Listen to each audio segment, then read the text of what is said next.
संत रामपाल जी महाराज जी ने एक अन्नपूर्णा मुहिम चलाई है, जिसके द्वारा गरीब असहाय लोगों को जरूरतमंद चीजें पहुंचाई जाती हैं, चाहे वो रोटी, कपड़ा, शिक्षा, चिकित्सा और मकान हो, हर तरीके की व्यवस्था उनको दी जाती है।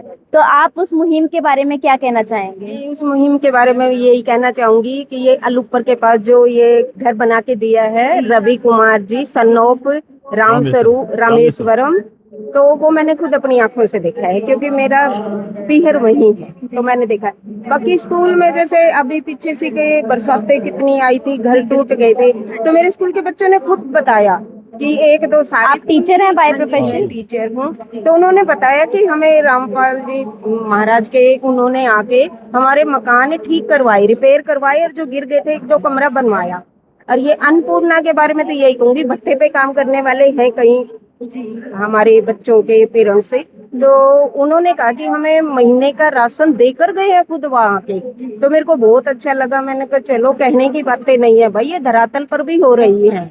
हाँ। मैम, जैसे हमारे देश में इतने बड़े बड़े साधु महंत हैं, इतने बड़े बड़े अभिनेता हैं, वो ऐसे कामों में आगे क्यों नहीं आते, जबकि एक जेल में बैठा संत ऐसे कार्य कर रहा है? भाई अब वो तो अपनी अपनी देखो इच्छा होती है, कोई करे, किसी में समाज सेवा की भावना है, वो तो पैदा ही इसलिए हुआ है ना कि मैं समाज की सेवा करूं, तो वो तो करेगा ही करेगा। बाकी तो सब यहाँ पे पैसा कमाने के लिए आए हैं, वो क्यों करेंगे?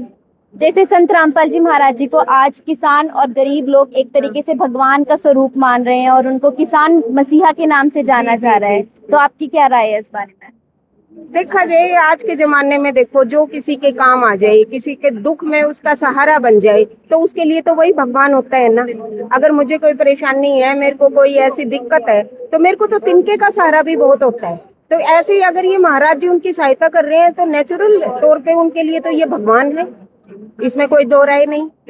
हाँ। मैम, आश्रम के व्यवहार और वातावरण के बारे में आपके क्या विचार हैं? ये मैं कहना चाहूंगी, क्योंकि मैं टीचर हूँ, कई बार ट्रेड फेयर हुए या कहीं बच्चों को लेके जाते हैं, लड़कियों को लेके जाते हैं बस स्टैंड पे, वहाँ पे कभी भी देखो कोई शिष्टाचार नियम नहीं होता। साथ में जगह भी होगी तो भी कंधा मार के जाएंगे लेडीज को, परंतु यहाँ पे इतने नियम, कायदे, कानून और सभ्य लोग हैं, शिष्टाचार है, मतलब कि एकदम शांति से, तमीज से, मतलब कि महसूस ही नहीं होता कितनी भीड़ में हम खड़े हैं। हिसार हरियाणा।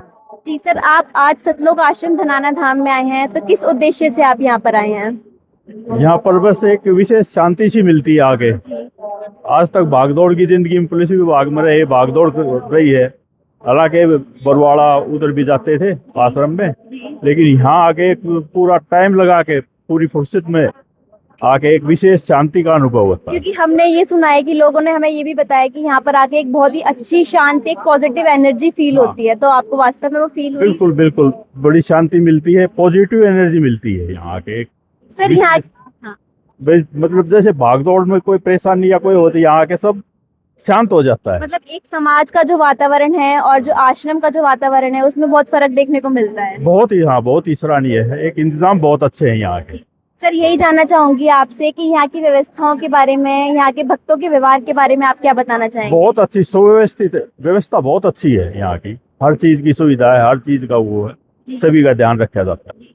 जैसे कि अभी आपने आध्यात्मिक प्रदर्शनी यहाँ पे विजिट की है, जिसमें हमने ये सुना है कि सदग्रंथों को दिखाया जाता है और संत रामपाल जी महाराज जी शास्त्र अनुकूल साधना बता रहे हैं, तो ये वास्तव में सच है? ये हाँ, सच है।